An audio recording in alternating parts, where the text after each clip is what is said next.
Hello, I'm Anas Belabed, based in Casablanca, Morocco. My edX username is abelabed, and you can find me on GitHub under your GitHub username. Today is August 17th, 2025, and I'm going to present an analysis of a phishing incident that occurred on January 1st, 2024. Phishing attacks account for 90% of successful cyber attacks today and cause over $12 billion in annual losses worldwide, making this threat the #1 attack vector against businesses and individuals. Jane is relaxing at home when she receives an email from a bank that asks her to update her credit card PIN in the next 24 hours as a security measure. Judging the severity of the message, Jane follows the link provided in the email. On delivering her current credit card PIN and the supposedly updated one, the website became unresponsive, which prompted her to try sometime later.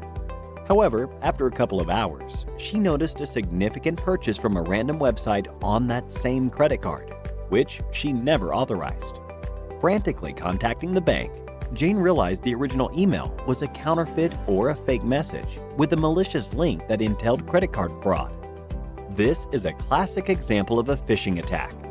Phishing attacks are a type of social engineering where a fraudulent message is sent to a target on the premise of arriving from a trusted source. Its basic purpose is to trick the victim into revealing sensitive information like passwords and payment information. It's based on the word phishing, which works on the concept of baits. If a supposed victim catches the bait, the attack can go ahead, which in our case makes Jane the fish and the phishing emails the bait. If Jane never opened the malicious link or was cautious about the email authenticity, an attack of this nature would have been relatively ineffective. But how does the hacker gain access to these credentials? A phishing attack starts with a fraudulent message, which can be transmitted via email or chat applications. Even using SMS conversations to impersonate legitimate sources is known as smishing, which is a specific category of phishing attacks. Irrespective of the manner of transmission, the message targets the victim in a way that coaxes them to open a malicious link and provide critical information on the requisite website. More often than not, the websites are designed to look as authentic as possible. Once the victims submit information using the link, be it a password or credit card details, the data is sent to the hacker who designed the email and the fake website, giving him complete control over the account whose password was just provided. Often carried out in campaigns where an identical phishing mail is sent to thousands of users, the rate of success is relatively low, but never zero. Between 2013 and 2015, corporate giants like Facebook and Google were tricked off of $100 million due to an extensive phishing campaign, where a known common associate was impersonated by the hackers. Apart from credit access, some of these campaigns target the victim device and install malware when clicked on the malicious links, which can later function as a botnet or a target for ransomware attacks. There is no single formula, for there are multiple categories of phishing attacks. The issue with Jane, where the hacker stole her bank credentials, falls under the umbrella of deceptive phishing. A general email is sent out to thousands of users in this category, hoping some of them fall prey to this scam. Spear phishing, on the other hand, is a bit customized version. The targets are researched before being sent an email. For example, if you never had a Netflix subscription, sending you an email that seems like the Netflix team sends it becomes pointless. This is a potential drawback of deceptive phishing techniques. On the other hand, a simple screenshot of a Spotify playlist being shared on social media indicates a probable point of entry.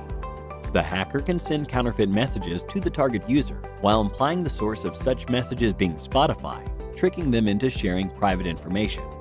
Since the hacker already knows the target uses Spotify, the chances of victims taking the bait increase substantially.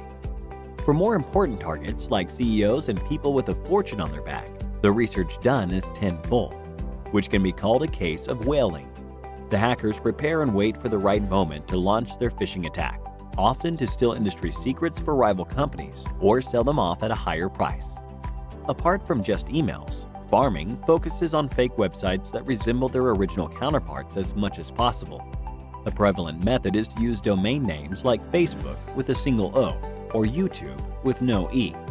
These are mistakes that people make when typing the full URL in the browser. leading them straight to a counterfeit web page, which can fool them into submitting private data. A few more complex methods exist to drive people onto fake websites, like ARP spoofing and DNS cache poisoning, but they are rarely carried out due to time and resource constraints. Now that we know how phishing attacks work, let's look at ways to prevent ourselves from becoming victims. While the implications of a phishing attack can be extreme, protecting yourself against these is relatively straightforward. Jane could have saved herself from credit card fraud had she checked the link in the email for authenticity, and that it redirected to a secure website that runs on the HTTPS protocol. Even suspicious messages shouldn't be entertained. One must also refrain from entering private information on random websites or pop-up windows, irrespective of how legitimate they seem. It is also recommended to use secure anti-phishing browser extensions like Cloudfish to sniff out malicious emails from legitimate ones.